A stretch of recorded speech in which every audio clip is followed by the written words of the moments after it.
تو یہ تو انصاف نہیں ہوگا، کیونکہ ایسا کرنے سے میرے دوست سمیت کسی کی بھی جان خطرے میں پڑ سکتی ہے۔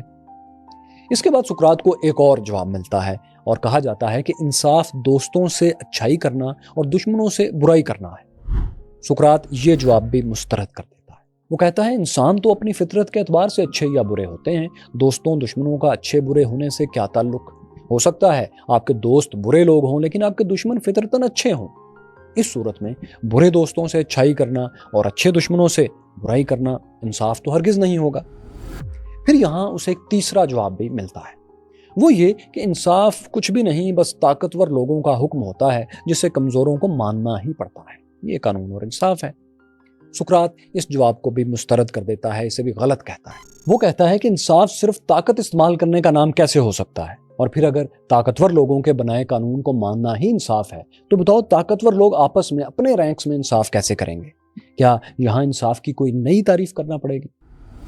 ان تینوں ڈیفینیشنز کو مسترد رد کرنے کے بعد سقراط اپنی رائے پیش کرتا ہے۔ وہ کہتا ہے انصاف اس کے نزدیک یہ ہے کہ ریاست میں ہر کوئی اپنی ذمہ داری پوری کرے، اپنی ڈیوٹیز پوری کرے، کوئی شہری کسی دوسرے کے معاملات میں ٹانگ نہ اڑائے۔ اس بظاہر بہت سادہ سے اصول انصاف، پرنسپل آف جسٹس کو نافذ کرنے کے لیے وہ ایک ایسی ریاست کا تصور پیش کرتا ہے جس میں انصاف حاصل کرنا اور فراہم کرنا ممکن ہوگا۔ اس ریاست کو وہ ریپبلک کہتا ہے۔ اسی تصوراتی ریاست ریپبلک میں اس نے شہریوں کی 3 درجے بیان کیے ہیں۔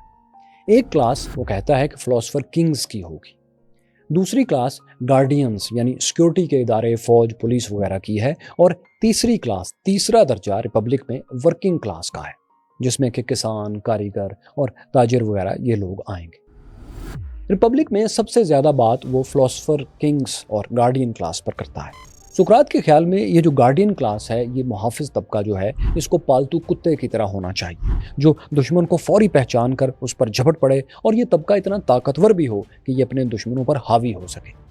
اس کے علاوہ وہ کہتا ہے کہ گارڈین کلاس میں دلیری اور بہادری کا جذبہ بھی بہت ہونا چاہیے۔ گارڈینز دشمنوں کے لیے خطرناک ہونے چاہیے لیکن دوستوں کے لیے بہت مہربان ہونے چاہیے۔ ساتھیوں، یہ تینوں کلاسز، یہ تینوں درجے جو ہیں، ان میں بہترین لوگ آئیڈیل اسٹیٹ ریپبلک میں کیسے جمع کیے جائیں گے، یہ طبقے کیسے بنائے جائیں گے؟ اس کے لیے سقراط یہ نظریہ پیش کرتا ہے کہ اچھے گارڈینز بنانے کے لیے سب سے پہلے ذہین اور مضبوط جسم والے بچوں کو پوری سوسائٹی میں سے چن لیا جائے گا۔ اس کے لیے پہلے سٹیپ میں 10 برس سے زائد عمر کے تمام شہریوں کو، 10 برس سے بڑے لوگوں کو شہر سے باہر نکال کر کسی جگہ پر عارضی طور پر منتقل کر دیا جائے گا۔ اب شہر میں جو 10 برس سے چھوٹے کم عمر بچے رہ جائیں گے، انہیں حکومت اپنی تحویل میں، اسٹیٹ اپنی تحویل میں لے کر ایک مخصوص جگہ پر ٹرانسفر کر دے گی۔ اس کے بعد وہ شہری تو غالباً واپس آ جائیں گے لیکن یہ بچے اپنے والدین کے پاس نہیں پہنچیں گے۔ ریاست ان تمام 10 سال سے چھوٹے بچوں کی پرورش اور تربیت کی ذمہ داری لے گی اور اپنے پاس رکھے گی۔ ان بچوں کو لٹریچر، موسیقی اور جمناسٹک کی تربیت دی جائے گی۔ سقراط کے نزدیک لٹریچر کی تربیت اس لیے ضروری ہے کہ بچوں میں کہانیوں کے ذریعے ہمت، دلیری اور اپنی ریاست سے محبت اور اس کے لیے کٹ مرنے کا جذبہ پیدا کیا جا سکے۔ ان کہانیوں کے متعلق سقراط کی اہم تجویز یہ ہے کہ بچوں کو دیوتاؤں کے بارے میں جو تصور پڑھایا جائے وہ روایتی نہیں ہونا چاہیے، اسے ٹھیک کیا جانا چاہیے۔ وہ کہتا ہے کہ شاعروں نے، جنہوں نے یہ کہانیاں لکھی ہیں، انہوں نے عوام میں دیوتاؤں کا بہت ہی غلط امیج بنا دیا ہے، خاص طور پر 2 شاعروں، ہومر اور ہیسیڈ نے۔ ہومر نے ٹرائے کی جنگ پر ایلیڈ اور اوڈیسے لکھی، جبکہ ہیسیڈ نے تھیوجنی کے نام سے ایک کتاب لکھی تھی جس میں دیوتاؤں کے قصے بیان کیے گئے تھے۔ ان کتابوں میں بتایا گیا تھا، دکھایا گیا تھا کہ دیوتا انسانوں کی طرح ایک دوسرے سے حسد کرتے تھے، دشمنیاں کرتے تھے اور شکلیں بدل کر انسانوں اور ساتھی دیوتاؤں کو بیوقوف بھی بناتے تھے۔ اس کے علاوہ انسانوں میں اچھائی کے ساتھ برائی بھی یہ دیوتا ہی بانٹتے تھے۔ جیسا کہ ہومر نے لکھا کہ زیوس دیوتا کے دروازے پر 2 بڑے بڑے ڈرم پڑے رہتے تھے، ایک میں اچھائی ہوتی تھی اور دوسرے میں برائی ہوتی تھی۔ ان ڈرموں سے زیوس دیوتا کسی بھی انسان کو اچھا یا برا بنا سکتے تھے۔ سقراط کہتا ہے کہ دیوتاؤں کے بارے میں یہ تمام نظریات غلط ہیں۔ شاعروں نے دیوتاؤں کی جو خیالی تصویر بنائی ہے وہ بالکل اس طرح ہے جیسے کوئی مصور، کوئی پینٹر اصل چیز کو دیکھے بغیر اس کی پینٹنگز بنانے کی کوشش کرے۔ ظاہر ہے یہ پینٹنگز غلط ہوں گی۔ اسی طرح شاعروں نے دیوتاؤں کے بارے میں، خداؤں کے بارے میں جو کچھ بتایا ہے وہ غلط ہے، جھوٹ ہے۔ اصل میں خدا نہ تو کسی سے دشمنی کرتے ہیں اور نہ ہی کوئی جرم کرتے ہیں۔ خدا شکل بھی تبدیل نہیں کرتے کیونکہ وہ کامل پرفیکٹ ہیں۔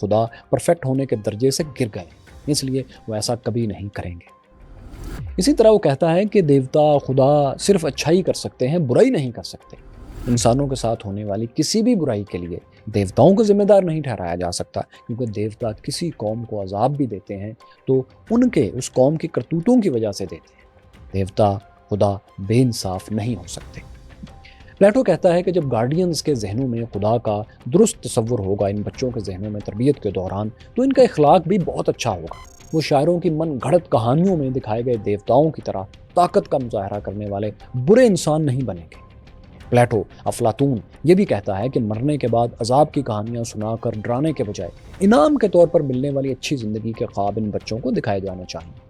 وہ کہتا ہے کہ اس سے پازیٹیو انرجی پیدا ہوگی اور گارڈینز میدان جنگ میں لڑنے مرنے سے نہیں گھبرائیں گے۔ لٹریچر اور اس میں تصور خدا کے بعد گارڈینز کی تربیت کا دوسرا مرحلہ سقراط کے نزدیک موسیقی ہے، میوزک ہے۔ وہ کہتا ہے کہ بچوں میں بہادری کا جذبہ پیدا کرنے کے لیے صرف جنگی طرز کی موسیقی سکھائی جانی چاہیے، یعنی رزمیاں گیت، مارشل سانگز یاد کروائے جانے چاہیے۔ آئیڈیل اسٹیٹ ریپبلک میں بانسری سمیت ایسے تمام سازوں پر پابندی ہوگی جن سے جنگی ترانوں کا میوزک نہیں بن سکتا، یا کم از کم قدیم یونان میں نہیں بن سکتا تھا۔ اس کی جگہ ہارپ اور لیئر، جو کہ قدیم یونان میں استعمال ہونے والے ساز تھے، انہیں استعمال کیا جائے گا۔ ریپبلک اسٹیٹ میں موسیقی کے ساتھ اگلے مرحلے میں گارڈینز کو بھرپور جسمانی تربیت بھی دی جائے گی۔ انہیں ہر طرح کے ہتھیاروں کا استعمال سکھایا جائے گا۔ انہیں سکھایا جائے گا کہ وہ اپنے کھانے پینے، سونے جاگنے اور صحت کے تمام معمولات کا بہت سختی سے خیال رکھیں گے۔ مثال کے طور پر سقراط کہتا ہے کہ گارڈینز کو اچھی صحت دینے کے لیے انہیں میٹھے سے، شوگر سے اور مرچ مسالوں والے کھانوں سے دور رکھا جائے۔ پلیٹو نے گارڈینز کو جنگ لڑنے کی بھی کئی تراکیب سکھائی ہیں، جن میں سے ایک یہ ہے کہ وہ لکھتا ہے ہر شہر اصل میں 2 حصوں میں تقسیم ہوتا ہے، ایک حصہ امیر اور دوسرا غریب ہوتا ہے۔ اگر کسی ایسی ریاست سے جنگ ہو جائے جس کے پاس زیادہ سپاہی ہوں، زیادہ ہتھیار ہوں، تو وہاں صرف جنگ سے کام نہیں چلے گا۔ گارڈینز کو چاہیے کہ وہ اس شہر کے جس سے مقابلہ ہے، دشمن جو شہر ہے، اس کے غریب شہریوں کے پاس اپنا نمائندہ بھیج کر انہیں کہیں کہ تم ہمارے ساتھ مل جاؤ، اور ہماری جیت کی صورت میں جو مال و دولت ہاتھ آئے گا ان امیر لوگوں سے، ہم اس میں سے بھی تمہیں حصہ دیں گے۔ اگر یہ غریب لوگ ساتھ ملتے ہیں تو ظاہر ہے دشمن ریاست کو شکست دینا ریپبلک کے لیے بہت آسان ہو جائے گا۔ ریپبلک جیت جائے گی اور مفتوح شہر کا ایک طبقہ بھی پہلے سے ساتھ ہوگا، تو انتشار نہیں ہوگا۔ جنگ کیسے جیتنی ہے، ان مشوروں کے ساتھ ساتھ افلاطون نے یونانی ریاستوں کو یہ سمجھایا ہے کہ وہ لڑائیاں ختم کر دیں تو بہتر ہے، اور ایک دوسرے کے قیدیوں کو غلام بنانا بھی بند کر دیں۔ دراصل پلیٹو اپنی زندگی میں دیکھ چکا تھا کہ جنگیں اور دشمنوں کو غلام بنانے کی خواہش یونانیوں کے لیے تباہی کے سوا کچھ نہیں لائی تھی۔ اب پلیٹو کے دور میں جنگوں کے دوران دشمن کے شہریوں کو غلام بنانا تو عام بات تھی، لیکن ساتھیوں یہاں یہ بات آپ کے ذہن میں رہے کہ پلیٹو نے جو غلامی کی مخالفت کی تھی وہ صرف یونان کی شہری ریاستوں کی حد تک بات تھی۔ اصولی طور پر سقراط بھی اور پلیٹو، افلاطون دونوں غلامی کے خلاف نہیں تھے، بلکہ ریپبلک کی جو آئیڈیل اسٹیٹ کا ڈھانچہ وہ پیش کرتا ہے اس میں تو غلام شامل ہیں، مگر ساتھیوں یہ وہ غلام تھے جو یونانی ریاستوں سے نہیں لیے گئے تھے، باہر سے خریدے گئے تھے۔ تو غلامی کے روایتی تصور کو قائم رکھنے کے علاوہ ایک روایتی تصور ایسا ہے جس کو پلیٹو نے ریپبلک میں رد کر دیا حیران کن طور پر۔ وہ اس طرح کہ گارڈینز کلاس میں پلیٹو نے مردوں کے ساتھ ساتھ خواتین کو بھی شامل کی۔ پلیٹو یہاں سقراط کے ذریعے کہتا ہے کہ خواتین خواہ جسمانی طور پر مردوں سے کمزور دکھائی دیتی ہیں، لیکن باقی تمام صلاحیتوں کے اعتبار سے وہ کسی طرح مردوں سے پیچھے نہیں ہیں۔ ذہانت میں، پلاننگ، محنت اور لیڈرشپ میں مرد اور عورت برابر ہیں۔ انہیں بھی مردوں کی طرح ٹریننگ دے کر اچھی گارڈینز بنایا جا سکتا ہے۔ وہ کہتا ہے کہ گارڈین کلاس میں عورتوں کو بھی مردوں کی طرح ہی موسیقی اور جنگ کی ٹریننگ دی جائے گی، بلکہ وہ ریڈیکل تبدیلی کی بات کرتے ہوئے کہتا ہے کہ جنگی ٹریننگ کے دوران عورتیں بھی مردوں کی طرح جہاں ضرورت ہو لباس اتار کر پریکٹس کریں گی، اور جو مرد اس پر ہنسے گا یا کچھ اور رویہ پیش کرے گا وہ نہایت احمق تصور ہوگا۔ پلیٹو کے مطابق جب یہ سب گارڈینز، اس گارڈین کلاس کے بچے بچیاں ٹریننگ کے بعد جوان ہو جائیں گے تو انہیں ایک جگہ مل جل کر رہنے کا موقع دیا جائے گا، اکٹھے رہنے کا ان کے لیے بندوبست کیا جائے گا۔ ان میں سے کوئی کسی کا شوہر یا بیوی نہیں ہوگی، سب ایک دوسرے کے ساتھ رشتے استوار کر سکیں گے، رشتے بنا سکیں گے۔ ان سے پھر جو بچے پیدا ہوں گے انہیں بھی اپنے والدین سے فوری طور پر الگ کر کے آیاؤں کے حوالے کر دیا جائے گا جو ان کی دیکھ بھال کریں گے۔ جب یہ بچے اتنے بڑے ہو جائیں گے کہ ان کی مائیں ان کے باپ بھی انہیں نہیں پہچان سکیں گے تو انہیں گارڈینز کے پاس واپس بھیج دیا جائے گا، لیکن وہ اپنے اصلی والدین کو اور پیرنٹس اپنے اصلی بچوں کو اب نہیں پہچان پائیں گے۔ اس کا فائدہ یہ ہوگا اس کے نزدیک کہ گارڈینز ان تمام بچوں کو ایک ہی جیسا پیار دیں گے اور ان کی ایک ہی جیسی دیکھ بھال کریں گے کیونکہ وہ سبھی کو اپنے ہی بچے سمجھیں گے۔ پلیٹو یہ آئیڈیا اس لیے دیتا ہے تاکہ گارڈینز کی پہلی اور آخری محبت ریاست ہی رہے، اسٹیٹ ہی رہے۔ انہیں ریاستی ڈیوٹیز نبھاتے ہوئے، فرائض ادا کرتے ہوئے گھریلو پریشانیوں سے لڑنے کی مشقت سے نہ گزرنا پڑے۔ پلیٹو نے اس بات پر بہت زور دیا ہے کہ اسٹیٹ میں جسمانی طور پر طاقتور بچے ہی پیدا ہونے چاہئیں۔ اس کا ماننا ہے کہ جیسے پالتو جانوروں کی اچھی نسلیں حاصل کرنے کے لیے صرف صحت مند جوڑوں کو ہی ملاپ کرنے اور بچے پیدا کرنے کی اجازت ہوتی ہے، ان کو کرنے دیے جاتے ہیں، تو اسی طرح انسانوں میں بھی ہونا چاہیے۔ وہ لکھتا ہے کہ ایک مرد 25 سے 55 سال 25 to 55 ایئرز تک نسل بڑھانے کی صلاحیت رکھتا ہے، جبکہ ایک عورت 20 سے 40 برس کی عمر کے دوران ہی بچے پیدا کر سکتی ہے۔ تو انہی عمروں میں مردوں اور عورتوں سے نسل بڑھانے کا کام لیا جائے، نہ اس سے اوپر نہ اس سے نیچے۔ کمزور کپل سے، بیمار لوگوں سے پیدا ہونے والے کمزور اور معذور بچوں کو پیدا ہوتے ہی خاموشی سے ختم کر دیا جائے۔ صرف طاقتور بچے ریپبلک اسٹیٹ میں زندہ رہیں گے اور وہی اپنے مشترکہ والدین یعنی گارڈینز کے پاس واپس جایا کریں گے۔ گارڈینز کے بعد پلیٹو ریاست کی، ریپبلک کی ایک اور اہم کلاس ورکنگ کیٹیگری پر بات کرتا ہے۔ یہ اب کہاں سے آئے گی؟ یہ ایسے آئے گی ریاست میں کہ جب گارڈینز 20 برس کے ہو جائیں گے تو ان سب کا پھر ٹیسٹ ہوگا۔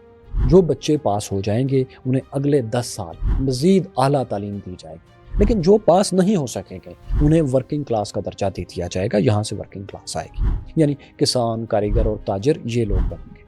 یہ ورکنگ کلاس اسٹیٹ کی اکانومی چلائے گی، اس کی محنت سے ریاست کے گودام خوراک سے بھر جائیں گے اور ریاست میں بھوک نہیں ہوگی، قحط نہیں پڑے گا۔ تو اس طرح ورکنگ کلاس پیدا ہوگی ان لوگوں سے جو 20 برس کی عمر کے امتحان میں فیل ہوں گے، لیکن جو اس امتحان میں پاس ہوں گے انہیں اگلے 10 سال مزید اعلیٰ تعلیم دی جائے گی۔ ان کا 30 سال کی عمر میں ایک اور ٹیسٹ ہوگا، 30 ایئرس میں ایک اور اہم ٹیسٹ ہوگا۔ جو لوگ اس 30 سال والے ٹیسٹ میں کامیاب ہوں گے انہیں اگلے 5 برس تک فلسفہ پڑھایا جائے گا، لیکن اس میں 30 سال والے امتحان میں جو ناکام ہوں گے وہ گارڈینز کلاس میں ہی فوج اور سیکورٹی کے اداروں میں رہیں گے، اور جو 5 سال فلسفہ پڑھیں گے وہ 35 سال کی عمر کو جب پہنچ جائیں گے، وہ 35 سالہ فلسفی بن جائیں گے، تو انہیں ابتدائی سرکاری ایک عہدہ دے دیا جائے گا تاکہ انہیں حکومتی کام کا تجربہ حاصل ہونا شروع ہو۔ ساتھیو، یہ جو 35 سال کے بعد فلسفیوں کی ایک کلاس پیدا ہوگی اس کو وہ فلاسفر کنگز کی کلاس کہتا ہے، اور پلیٹو اپنی آئیڈیل اسٹیٹ کو انہی کے گرد دراصل کھڑا کرتا ہے اس کلاس کے، کہ یہ اس کی سب سے اہم کلاس ہے۔ وہ ایسے کہ 35 برس کی عمر میں جن فلسفی نوجوانوں کو ابتدائی سرکاری عہدہ دیا جائے گا وہ کم از کم 15 اگلے برس تک نچلے عہدوں پر کام کرنے کا خوب تجربہ حاصل کریں گے اسٹیٹ۔ یعنی جب یہ 50 برس کی عمر تک پہنچیں گے تو یہ اپنے محکمے اور سرکاری کاموں کی حد تک ایکسپرٹ ہو چکے ہوں گے اور یہ فلاسفر بھی ہوں گے۔ اس کے بعد ان تمام ابتدائی 50 سالہ عہدیداروں میں سے جس نے سب سے اچھی کارکردگی دکھائی ہوگی اسے ریاست کے اعلیٰ افسروں میں شامل کر لیا جائے گا۔ یعنی فلاسفر کنگز کی کلاس دراصل ریپبلک کا یہ جو اعلیٰ افسروں کی کلاس ہے یہ نظام مل جل کر چلائے گی۔ یعنی بہترین منتخب لوگ جو ریاستی امور اور فلسفے میں ماہر ہوں گے وہی اسٹیٹ کے مشترکہ حکمران ہوں گے۔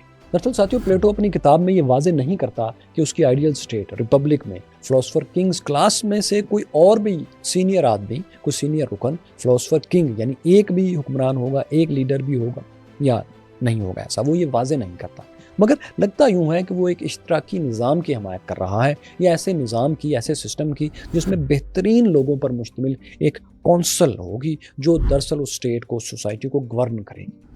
اسی ابہام کی وجہ سے ساتھیوں پلیٹوز ریپبلک پر تنقید بھی ہوتی ہے کہ آخر افلاطون نے، پلیٹو نے یہ اخلاق کیوں چھوڑ دی۔ تو خیر، گارڈینز کلاس کی طرح یہ فلاسفر کنگز کی جو کلاس ہے، یہ حکمران کلاس ہے، یہ بھی نہ تو جائیداد بنا سکے گی، نہ اس کی کوئی فیملی ہوگی، نہ ان کے بچے ہوں گے۔ پلیٹو اپنی آئیڈیالوجی میں فلاسفر کنگ سے بہت امیدیں لگاتا ہے۔ اسے یقین ہے کہ یہ فلاسفر کنگز کی کلاس ہی ریاست کے ریپبلک کے تمام مسائل حل کر سکتی ہے۔ وہ اپنی گفتگو میں لوگوں کو اس بات پر قائل کرنے کے لیے بہت سی مثالیں بھی دیتا ہے کہ ایک فلسفی عام لوگوں سے بڑھ کر کیوں ہوتا ہے اور اسے ہی سوسائٹی کو لیڈ کیوں کرنا چاہیے۔